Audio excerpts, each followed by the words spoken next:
بلکہ حاضر ناظر کا مطلب یہ ہے نبی پاک اپنے روضے کے اندر موجود ہے اور اللہ کی عطا سے، اللہ کی طاقت سے پوری دنیا کو دیکھ رہے ہیں، اور جہاں چاہیں، جس وقت چاہیں، جس کے پاس چاہیں حضور تشریف لے جا سکتے۔ یہ ناظر کا معنی، یہ معنی ہے، یہ نہیں کہ اس محفل چ بھی نہیں تھے، اس محفل چ بھی نہیں تھے، اس محفل، ایسا معنی نہیں ہے، بلکہ معنی یہ ہے اللہ کی عطا سے جانا چاہیں تو پھر جا بھی سکتے ہیں۔ تو یہ جواب یاد رکھیں، اللہ تعالیٰ کی ذات سمیع و بصیر ہے، دیکھنے والی ہے، سننے والی ہے، جاننے والی ہے، لیکن اللہ تعالیٰ کی ذات کے لیے علماء نے حاضر ناظر کا لفظ بولنا منع کیا۔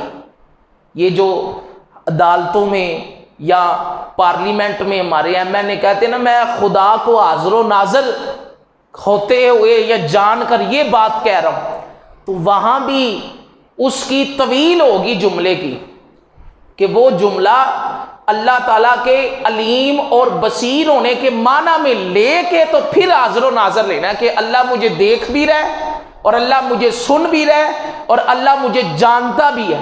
لیکن یہ معنی نہیں کہ اللہ کسی معاذ اللہ مکان میں قید ہے یا مقید ہے اور وہاں سے اپنے لوگوں کو دیکھ رہا ہے، یہ معنی اللہ کے لیے بولنا درست نہیں ہے۔ تو حاضر و ناظر کا مطلب یہ ہے کہ نبی پاک ایک جگہ رہ کے سارے عالم کو دیکھ رہے ہیں، اور پھر اگر چاہیں ایک آن میں، ایک گھڑی میں پورے عالم کی سیر کر لیں، اور اگر چاہیں تو ایک ہی وقت میں چند جگہ چلے بھی جا سکتے۔ یہ بھی نبی پاک علیہ السلام کی شان ہے۔ پھر بڑی ایک اپنا بات ہوتی ہے کہ دیکھو حدیث شریف میں آتا ہے کہ بندہ جب درود پڑھتا ہے تو فرشتہ نبی پاک کو پہنچاتا ہے۔ فرشتہ کیا؟ نبی پاک کو پہنچاتا ہے کہ فلاں آپ کا امتی ہے تو اس نے آپ پہ درود پڑھا ہے۔ تو اس میں حاضر و ناظر والا معاملہ تو نہیں، جب نبی پاک نے پتہ ہے عائشہ تو پھر پہنچانے کی کیا ضرورت ہے؟ جب نبی پاک کی نگاہ پورے عالم کو دیکھ رہی ہے تو پہنچانے کی کیا ضرورت ہے؟ اس کا جواب سادہ سا یہ ہے، دیکھیں نام لے کے کسی کا کام پہنچانا یہ اس کے لیے اعزاز کی بات ہے، اس میں اس بات کی نفی نہیں کہ نبی پاک کو پتہ ہی نہیں۔ دیکھو نا جی، ہم کام کرتے ہیں، نماز پڑھتے ہیں، فرشتہ ہماری نماز لے کے اللہ کی بارگاہ میں چلا جاتا ہے، یا اللہ تیرے فلاں بندے نماز پڑھ رہے تھے، فلاں بندے ذکر کر رہے تھے، اب بتاؤ اللہ کو کیا پتہ نہیں کہ بندے ذکر پہ کر رہے ہیں یا بندے نماز پہ پڑھ رہے ہیں؟ لیکن فرشتہ جا کے کہتا ہے مالک تیرے بندے ذکر کر رہے ہیں، نماز پڑھ رہے ہیں، تو کیا وجہ ہے؟ اس کی وجہ یہ ہے، اس میں بندے کا اعزاز ہے، بندے کا انعام ہے کہ اللہ تعالیٰ اپنے اس بندے کو نبی پاک علیہ السلام کی بارگاہ میں اس کا نام لیا جاتا ہے۔ اور دوسری بات یہ ہے کہ صاحب دلال الخرات نے، ایک بہت بڑے مصنف ہوئے ہیں، انہوں نے لکھا ہے کہ جو بندہ محبت سے نبی پاک علیہ السلام پہ درود پڑھتا ہے نا، حضور اس کا درود خود سماعت فرماتے، اور جو غفلت سے پڑھتا ہے نا، پڑھتا ہے لیکن ادھر ادھر دیکھتا رہتا ہے، تو اس کی توجہ جب گنبد خضرا کے والی کی طرف نہیں رہتی تو پھر اس کا درود فرشتہ نام لے کے پہنچاتا ہے کہ فلاں بن فلاں آپ کی ذات پہ درود پڑھ۔ تو یہ مطلب نہ نکالیں کہ فرشتہ پڑھ اپنا نام لیتا ہے تو لہٰذا اپنا پھر حاضر و ناظر کی کیا ضرورت ہے، تو ایسی بات نہیں۔ اس سے یہ لازم نہیں آتا کہ ایک بندے کو دیکھیں نا جی، میں حاجی صاحب کے پاس میں جاؤں کام کوئی لے کے، میں کہوں جی علامہ عثمان صاحب کہہ رہے ہیں کہ یہ کام کر دیں، حاجی صاحب کو پتہ ہے کہ فلانا بندے نے کام مجھے پہلے بھی کہا ہوا ہے یا فلانا مجھے یاد کرتا ہے، لیکن میں جا کے نام لوں گا تو یہ اس میں ایک اعزاز والی بات آ جائے گی۔ پتہ پہلے بھی ہوتا ہے، نبی پاک علیہ السلام کے سامنے ساری امت کے اعمال ہتھیلی کی طرح، کس کی طرح؟ ہتھیلی کی طرح حضور اپنی امت کے اعمال کو مشاہدہ کر رہے ہیں، اور اس پہ حدیث بھی شاہد ہے۔ ایک اور بڑی لطف والی بات ہے، وہ یہ ہے کہ نبی پاک چو ہر جگہ حاضر و ناظر نے، مدینے کی لین جاندے ہو؟ مدینے سوال ہے نا جی، تو میں نا جی اللہ چو ہر جگہ موجود ہے تو کعبے کی لین جاندے ہو؟ ہے کہ نہیں؟ پھر یاد ہونا چاہیے نا جی بندے کو، نبی پاک چو حاضر و ناظر ہے تو پھر مدینے کیا لینے جاتے ہو؟ تو میں اللہ چو ہر جگہ حاضر و ناظر ہے، سمیع و بصیر ہے، اپنی قدرت نال موجود ہے، پھر مکے کی لین جاندے ہو؟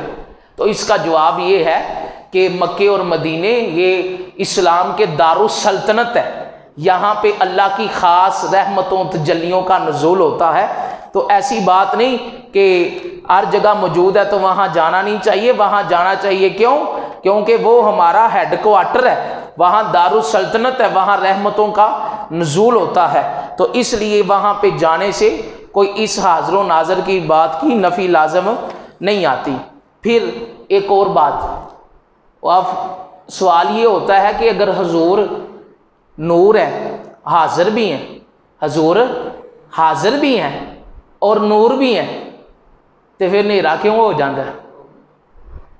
تسی جو آندے ہو ساری کائنات حضور نہ پہ جگمگاندی ہے، تے حضور حاضر بھی ہیں نور بھی ہیں، تو میں کہتا ہوں قرآن موجود بھی ہے، الماری چ پیا ہے نا، اور قرآن کو اللہ نے کہا یہ نور بھی ہے، لیکن رات نو پھر نیرا ہو جاتا ہے۔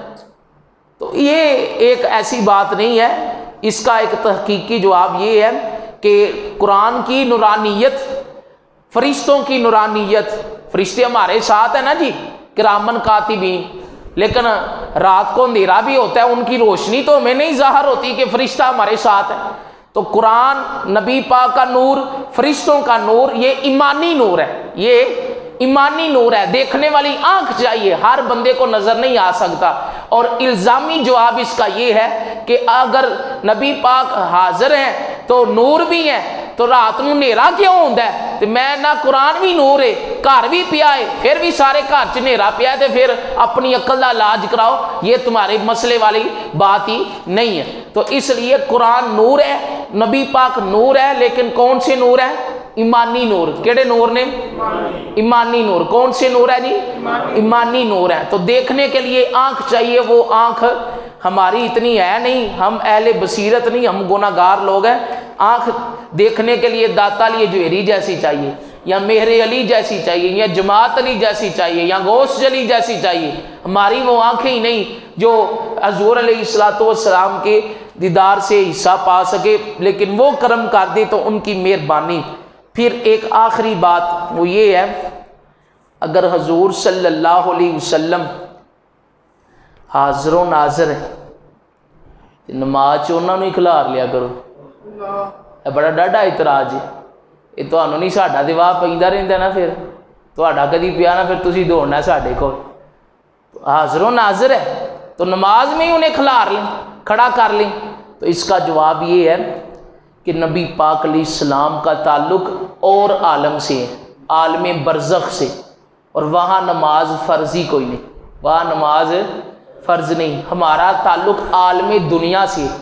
پھر دوسرا اعتراض، اس کا جواب یہ ہے کہ جب ان کا تعلق عالم برزخ سے، ہمارا تعلق عالم دنیا سے، تو ہم پہ فرض ہے، ان پہ فرض نہیں، تو پھر نفل والا فرض والا نفل والے کے پیچھے کیسے نماز پڑھ سکتا ہے؟ اور دوسری بات یہ ہے کہ یہ کہاں لکھا ہے کہ نبی پاک اگر موجود ہوں تو دوسرا بندہ نماز ہی نہیں کرا سکتا؟ حضرت ابوبکر صدیق رضی اللہ عنہ نے 17 نمازیں کتنی نبی پاک کی موجودگی میں پڑھائی۔ حضرت عبد الرحمن بن عوف نے نماز پڑھائی تو نبی پاک کی موجودگی میں پڑھائی۔ تو اس لیے یہ بات اپنے ذہن سے نکال دیں کہ اللہ بھی حاضر و ناظر، نبی بھی حاضر و ناظر، یہ سنیوں نے شرک بنا لیا ہوا ہے، ایسی کوئی بات نہیں، بلکہ اس کا معنی یہ ہے کہ نبی پاک ہر جگہ موجود نہیں لیکن جا سکتے ہیں۔ اب دیکھو انہیں ایک چٹکی جی گل آخری ساری زندگی یاد رکھے جی، اسرائیل ہے نا جی، فرشتہ ایک ہی فرشتہ، کیونکہ ذہن میں آتا ہے نا جی ایڈی وڈی دنیا ہے، نبی پاک علیہ السلام بیک وقت کتھے جان، اسرائیل ہے فرشتہ ایک ہی ہے، ایک فوت کی اللہ نہ کرے اس محلے ہو جے، ایک اگلے محلے ہو جے، ایک اس تو اگلے محلے ہو جے، ٹائم سارے دا 8 ہی ہوئے، وہ کدی روح قبض کرے گا؟ تو آپ کہیں گے اللہ کی دی ہوئی طاقت سے وہ پوری دنیا کے بندے بھی اگر فوت ہو جائیں تو وہ تو اللہ کی دی ہوئی طاقت سے سب کی بیک وقت نکال لے گا۔ ایک ریل گاڑی ہے پوری الٹ جاتی ہے، سارے بندے ایک ہی ٹائم میں فوت ہو جائے، وہ کس کی روح قبض کرے گا؟ اگر اسرائیل بیک وقت مختلف جگہ جا سکتا ہے تو جو امام الانبیاء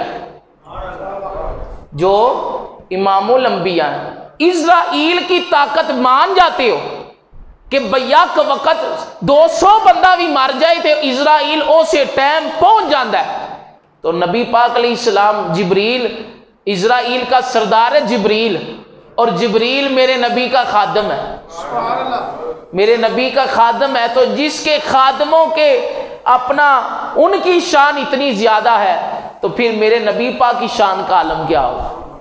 تو یہ نبی پاک جب اسرائیل جا سکتا ہے تو نبی پاک بھی جا سکتی ہے۔ تو یہ نہیں کہ ایک بندہ ہے تو اتنی جگہ کیسے جائے، وہ جانے والا جا سکتا ہے اور پہنچانے والا پہنچا سکتا ہے، انسانی طاقت کے بس کی بات ہی نہیں۔ مقام مصطفیٰ سمجھ لے، مقام مصطفیٰ سمجھنے کے لیے انسانی عقل کم پڑ جاتی ہے۔ اللہ کے حبیب کی شان یا خدا ہی جانتا ہے، باقی کائنات میں حضور صدیق کو بھی کہہ گیا، صدیق لم یعرفنی، میری حقیقت کو تو نہیں پہچان سکا، میری حقیقت کو جانتا ہے تو صرف میرا خدائے لم یزالی جانتا ہے، اور کائنات میں دوسرا بندہ جان سکتا نہیں۔ تو اللہ کے حبیب کی شان کو ایسے زیر بحث لانے کی ضرورت نہیں۔ یہ ایک چھوٹا سا مسئلہ تھا حاضر و ناظر کا، یہ سدا یاد رکھنا ہے۔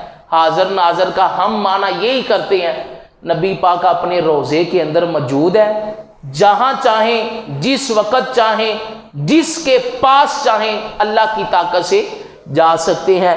اللہ تعالی ہم سب پر اپنا خصوصی فضل و کرم فرمائے۔ یہ موضوع نہ تھوڑے جے اوکھے ہوندے نے لیکن یہ سمجھانا بڑا ضروری ہے، کیونکہ انہاں اج دے دور چ بہت زیادہ فتنے اور دیگر معاملات پیش نظر ہوندے نے، اس لیے انہاں نو گفتگو کری ہے تاکہ کچھ نہ کچھ گلاں عوام دے ذہن چ بہ جان، انہاں نو پتہ ہونا چاہیے سی کی ساڈا عقیدہ ہے تے اے پیچھے کیڑی ساڈے کو دلیل موجود ہے۔ اللہ تعالی امت مسلمہ کو اپنی کھوئی ہوئی عزت عطا فرمائے، آمین۔ اللہم